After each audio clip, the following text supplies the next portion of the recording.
नमस्कार, स्वागत आहे तुमचं एका नवीन ब्लॉगमध्ये. आपण आलो आहोत नरसिंहाची वाडी इथे, जे सांगलीमध्ये आहे. सो आपण काल रात्री मुंबईवरून ट्रेन पकडली आणि आज सकाळी सांगलीला उतरलो आणि तिथून आता आपण जवळजवळ पाऊण तासाचा रस्ता होता.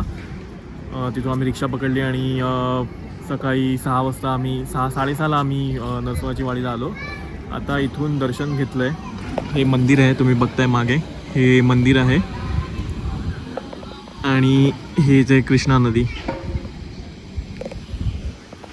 गर्दी खूप कमी आहे, गर्दी वगैरे जास्त काहीच नाही आहे, त्याच्यामुळे छान दर्शन झालं आहे. आणि आता आम्ही इथून जाऊ नाश्ता वगैरे करू आणि तिथून पुढे कोल्हापूरला यायचा प्लॅन आहे, महालक्ष्मीला.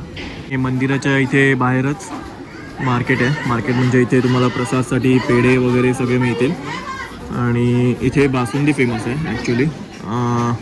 तर आता एका ठिकाणी कुठे जाऊन आम्ही बासुंदी पण ट्राय करू.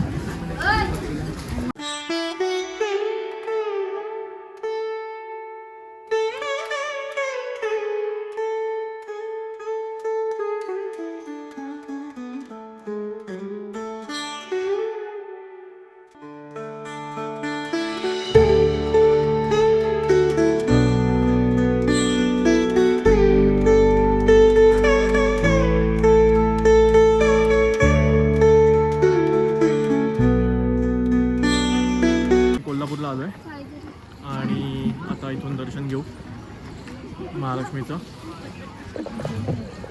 इथे मंदिर आहे. आम्हाला जवळजवळ 1.5 तास लागला यायला नरसोबाची वाडीवरून इथे. आणि आम्ही कॅबच केली होती.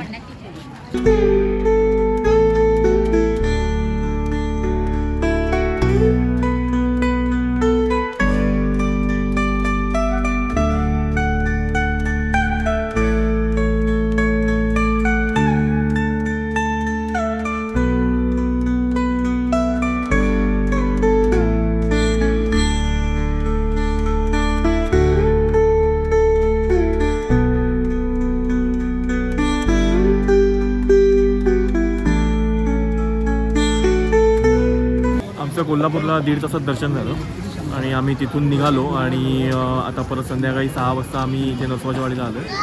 इथे संध्याकाळी पालखी असते, सो आम्ही आता पालखीसाठीच चाललो आहे.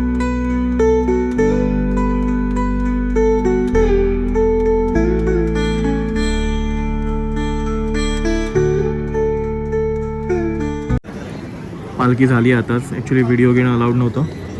हे इथे ही पालखी आहे पुढे आणि खूप छान होतं, म्हणजे खूप छान फिलिंग होती. ही संध्याकाळी माझ्या मते ही रोज असते मंदिराच्या इथे. मंदिरामध्ये रोज संध्याकाळी 8:15 वाजता ही पालखी असते आणि असं वाटतं की 3 वेळा ही पालखी सुटते. सो एक अर्धा तास तरी माझ्या मते लागत असणं आणि खूप छान अनुभव आहे. तुम्ही जर इथे येत असाल तर संध्याकाळी नक्कीच थांबा आणि ह्या पालखीचा अनुभव घ्या. सुप्रभात, आजचा दुसरा दिवस आणि आता आम्ही परत एकदा दर्शनाला चाललो आहे. दर्शन मिळते का बघूया. असं आमचं झालं दर्शन काल, पण परत एकदा म्हटलं आज जाणार आहोत तर एकदा दर्शन घेऊन जाऊया. आणि काल आम्ही इथे जेवलो रात्री, सोमन भोजनालय, आणि यांचंच होमस्टे पण आहे, तिथेच आम्ही राहतो आहे. आणि खूप छान अप्रतिम असं जेवण आहे त्यांच्याकडे. तुम्ही येत असाल तर नक्की इथे ट्राय करा जेवण. आणि यांची राहण्याची पण सोय आहे, जे रूम्स वगैरे खूप चांगले म्हणजे डिसेंट आहे. इथे यात्री निवास आहे. सो येत असाल तर इकडे नक्की व्हिजिट करा. आणि आता सकाळी 7 वाजलेत, थोडेफार दुकान उघडली आहेत चहाचे वगैरे.